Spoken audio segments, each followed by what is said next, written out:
Siz bilan biz azizlar fayzli davrada o'tiribmiz. Kimlar qayoqda o'tiribdi hozir? Qurbi yetadi-yu, imkoniyati yo'q. Imkoniyati bor, qurbi yetmaydi. Yo'qchilik ekan deb nolib qoladi aziz mehmonlar. Yo'qchilik nima yo'q? Boshpana ishi yo'qligimi? Yo'qchilikdan yomon narsa bormi? Oqibatda yo'qligiga nima deysiz? Qadr qiymatli yo'qligiga, aka ukani, opa singil, bag'ri jigarni bir-biriga mehri yo'qligidan Xudoning o'zi asrasin azizlar.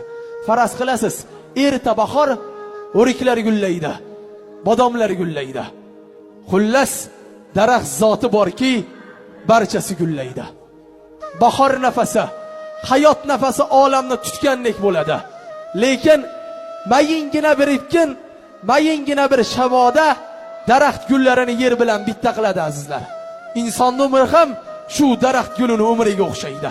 Daraxt guli tanasiga qanchalar omonat bo'lsa, siz bilan biz ham dunyoga shunchalar omonatmiz. Aytmoqchi bo'lgan fikrim shu omonatning qadriga yetaylik. Bugun borib, hozir borib ayting, do'stim, menga juda ham keraksan deb bugun ayting. Otajon, yelkamda ko'tarib hajlarga olib boray deb bugun ayting. Onajon, seni juda ham yaxshi ko'raman. Quling bo'lib, umrimni oxirigacha xizmatingni qilay deb bugun ayting. Ertaga bu baxtlar kimga nasib qiladi, kimga yo'q azizlar. Shu omonatlikni isbotlab qancha insonlar o'tib ketdi.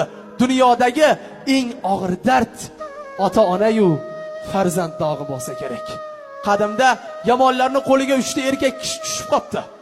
Yomonlarning boshlig'i ostorga deb buyuribdi. Shu payt dod faryod solib, yig'lam siqtab, o'zbek ayoli yig'lab kelgan ekan. Kechira qolinglar, jabr qilinglar, 3 ta erkakni bittasi akam, bittasi o'g'lim, bittasi kuyovim bo'ladi debdi. Shunda yomonlarning boshlig'i kechirim qilib, "O 3 tasidan bittasini tanlab ol" deganda, o'zbek ayoli akasini tanlagan ekan.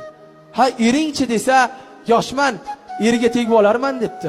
Ha, o'g'lingchi desa, "Yoshman, erga tegsam tug'ib olarman, lekin bu dunyodan ota-onam o'tib ketgan.